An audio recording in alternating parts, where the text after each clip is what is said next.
Aujourd'hui, on va voir comment on peut personnaliser la recommandation de produits pour chaque contact dans votre compte Klaviyo. Donc, Klaviyo permet de créer des recommandations de produits qu'on peut ensuite afficher dans des courriels, que ce soit des courriels de type infolette ou des campagnes, ou des courriels qui vont être dans une séquence automatisée qu'on appelle des flows. Donc, pour créer une collection de produits qu'on va ensuite afficher dans nos courriels, on va se rendre dans la section Data Feed de notre compte Klaviyo à partir du menu vertical. Première chose qu'on fait une fois qu'on est dans la section Data Feed, c'est qu'on va choisir d'ajouter un feed de produits. Donc, c'est quoi un feed de produits? C'est une sélection de produits qu'on va ensuite déterminer les paramètres et qu'on va pouvoir ensuite utiliser pour afficher les produits dans un courriel. Donc, en cliquant sur Product Feed, la première chose à faire, c'est de nommer notre feed de produits. Donc, dans ce cas-ci, moi, je veux créer un feed de produits pour afficher tous les produits Adidas de ma boutique en ligne. Donc, à partir de ce moment-là, j'ai quelques options pour créer mon feed de produits. Donc, je peux limiter le feed de produits pour inclure certaines catégories de produits ou exclure certaines catégories de produits. Dans mon cas, je veux inclure certaines catégories. En fait, je veux inclure une catégorie de produits qui est la collection de produits Adidas. Donc, on voit ici que j'ai l'ensemble des collections, des tags qui sont dans mon catalogue de produits de ma boutique en ligne, que ce soit une boutique Shopify, WooCommerce, Magento. Toutes les informations sont accessibles à partir de Klaviyo pour que je puisse sélectionner le feed de produits selon les critères que je souhaite. Donc, dans ce cas-ci, je vais limiter le feed de produits aux produits Adidas. Ensuite, j'ai deux options. Donc, une option qui s'appelle Ordering et l'autre option qui s'appelle Métrique.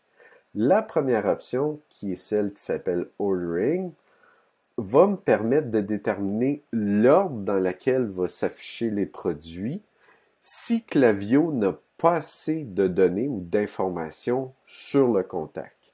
Donc, admettons qu'il s'agit d'un nouveau contact, on n'a pas d'historique d'achat, on n'a pas d'historique de navigation nécessairement.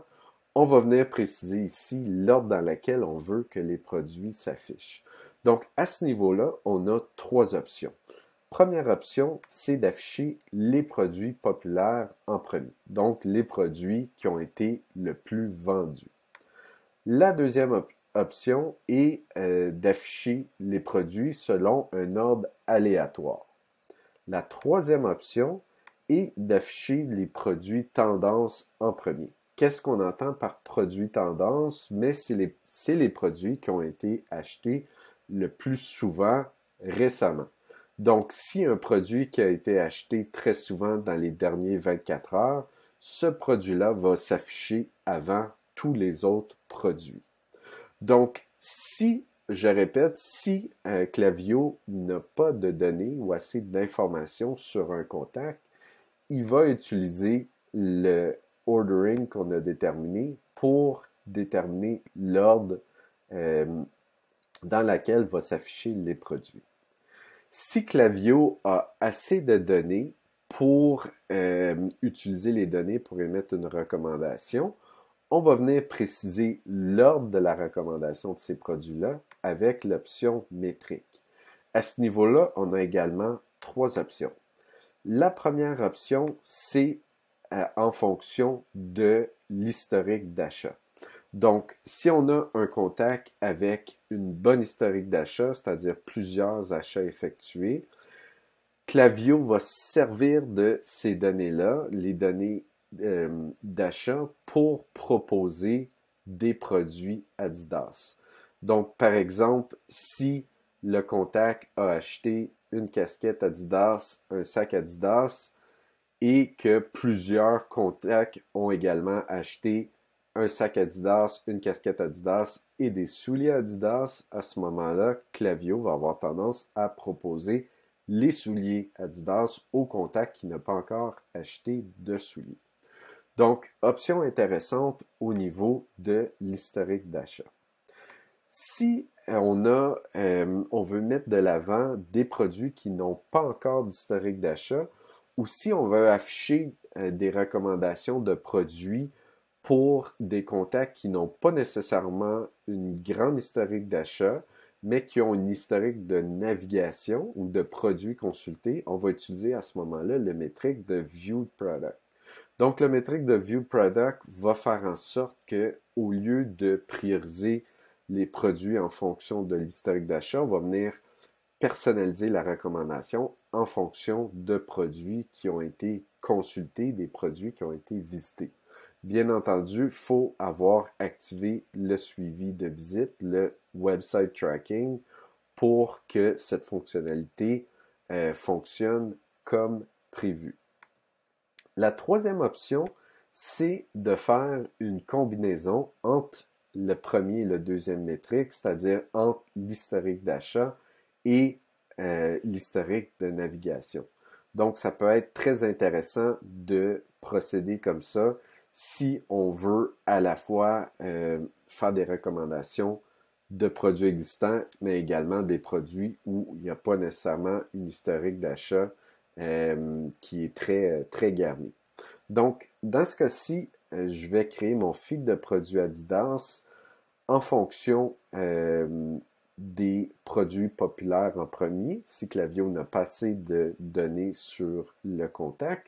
S'il a assez de données pour émettre une recommandation en fonction de l'historique, on va afficher les produits selon une combinaison de l'historique d'achat et des produits consultés. Une chose à savoir ici au niveau de la recommandation de produit, c'est que Klaviyo ne va jamais recommander un produit qui a déjà été acheté.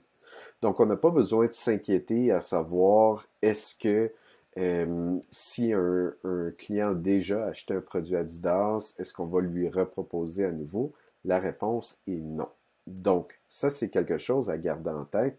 Donc, je peux afficher un feed de produits Adidas même à des contacts qui ont acheté un ou plusieurs produits Adidas par le passé. Donc, j'ai terminé mon feed de produits. Je vais cliquer sur Create Product Feed et on voit ici mon feed de produits apparaître en fonction des critères que j'ai spécifiés. Donc, ça, c'est la première étape, c'est de créer notre feed de produits. La deuxième étape, c'est, vous l'aurez deviné, d'afficher le feed de produits dans des courriels, soit des courriels de type campagne ou dans des courriels de séquence, dans des courriels de flow. Donc, pour ce faire, la première étape, je vais reculer ici un petit peu, la première étape, c'est d'ajouter un bloc de produits à notre courriel. Donc, on a simplement besoin de cliquer sur le bloc de produits et venir l'ajouter à l'endroit où on veut ajouter la recommandation de produit dans notre courriel. Une fois que le bloc de produit est ajouté, on a deux options. Donc, on peut faire une sélection manuelle des produits qu'on veut recommander à partir de Select from Catalog où on a accès là, à l'ensemble des produits dans votre catalogue de produits et on peut faire une sélection sur mesure de façon manuelle. L'autre option est d'utiliser un feed de produits. Donc, ça tombe bien, on vient d'en créer un. Donc, à ce moment-là, on va choisir le bon feed de produits et on peut bien évidemment modifier l'allure ou l'apparence de notre feed de produits en fonction de différentes options ici au niveau de l'affichage. Donc, une fois qu'on a ajouté notre feed de produits à notre bloc de produits, qu'on est satisfait là, de l'allure ou de l'apparence de notre bloc de produits, on peut ensuite voir là, une version finale de notre bloc de produits en cliquant sur Preview. Et à ce moment-là, on peut voir notre bloc de produits Donc, le blog de produits Adidas qui met de l'avant des produits populaires et également met de l'avant là, euh, pour les contacts chez qui on a une historique là, importante, va afficher les produits en fonction des produits populaires et des produits qui ont été achetés, mais également en fonction de l'historique de navigation. Donc, il y a beaucoup de choses qu'on peut faire avec les feeds de produits pour montrer les bons produits aux bons contacts. Donc, on peut vraiment là, personnaliser l'expérience à l'aide des feeds de produits dans Klaviyo. Donc, n'hésitez pas à créer des feeds de produits et me poser des questions dans les commentaires si vous avez des questions sur les feeds de produits. Merci.